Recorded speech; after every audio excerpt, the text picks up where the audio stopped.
बहुत पुरानी बात है। एक जंगल में एक गुरुकुल था जिसमें बहुत सारे बच्चे पढ़ने आते थे। एक बात की बात है, गुरुजी सभी विद्यार्थियों को पढ़ा रहे थे, मगर एक विद्यार्थी ऐसा था जिसे बार बार समझाने पर भी समझ में नहीं आ रहा था। गुरुजी को बहुत तेज से गुस्सा आया और उन्होंने उस विद्यार्थी से कहा, जरा अपनी हथेली तो दिखाओ बेटा।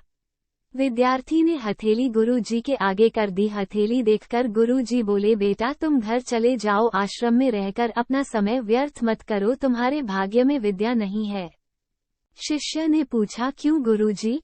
गुरुजी ने कहा, तुम्हारे हाथ में विद्या की रेखा नहीं है। गुरुजी ने एक होशियार विद्यार्थी की हथेली उसे दिखाते हुए कहा, ये देखो, ये है विद्या की रेखा, ये तुम्हारे हाथ में नहीं है, इसलिए तुम समय नष्ट ना करो और घर चले जाओ और वहां अपना कोई और काम देखो। ये सुनने के बाद उस विद्यार्थी ने अपने जेब से एक चाकू निकाला जिसका प्रयोग वह रोज सुबह अपनी दातुन काटने के लिए करता था। उस चाकू से उसने अपनी हाथ में एक गहरी लकीर बना दी। हाथ में खून बहने लगा। तब वह गुरुजी से बोला, मैंने अपने हाथ में विद्या की रेखा बना ली है गुरुजी। ये देखकर गुरुजी द्रवित हो गए और उन्होंने उस विद्यार्थी को गले से लगा लिया।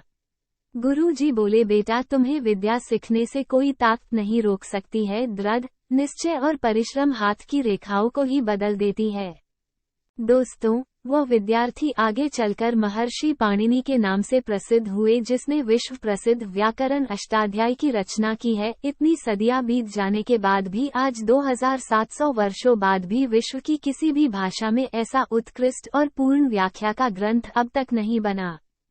तो दोस्तों, इस कहानी की शिक्षा ये है कि लोग चाहे जो भी बोले, हम हर एक को गलत साबित करते हुए अपनी लागन और कठिन परिश्रम के दम पर जो चाहे वो सब कुछ हासिल कर सकते हैं। इसी तरह का कहानी के लिए चैनल सब्सक्राइब करें।